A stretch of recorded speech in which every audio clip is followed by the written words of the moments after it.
If you've been stuck in website limbo for your coaching business, bouncing between templates, testing tech platforms, or just staring at a blank screen, you are not alone. In this video, I'll share why coaches get stuck on their websites before they even launch, the hidden cost of waiting for the perfect website, and a simpler path that gets your coaching website launched faster. Hi, I'm Nikki Berkel, and I help coaches just like you get your website launched faster without the tech stress. If you want practical tips for getting your site live, be sure to hit subscribe and click on the link in the description to grab my free guide. 3 mistakes to avoid before launching your coaching website. So why do so many new coaches stall out before they even get their website launched? I've worked with so many coaches that are amazing at what they do, but when it comes to marketing and figuring out their website, total analysis paralysis. Through working with clients, I have discovered something that I don't hear many people talk about. The website industry makes you feel like you're behind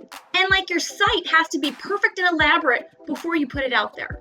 At first, it seems like you need all these bells and whistles, right? A blog, a fancy photo shoot, a multi-5-page website.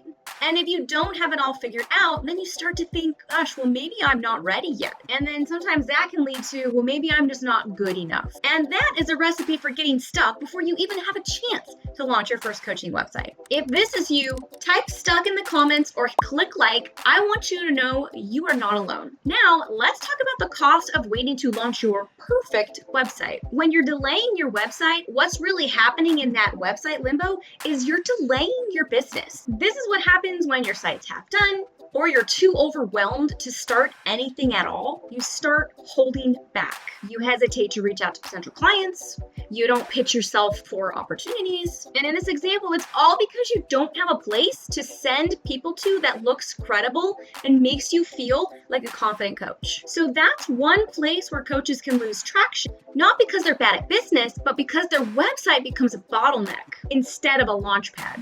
Before we talk about a simpler path next, a friendly reminder, if you want more tips like this to help you launch your coaching website faster, hit subscribe and grab my free guide below in the description, 3 mistakes to avoid before launching your coaching website. And keep watching because in just a minute, I'm going to share a resource that'll help you decide if hiring a designer or if DIYing is the smarter move for you. But first, I want you to know there is a simpler path to get your coaching website launched fast, and that's this.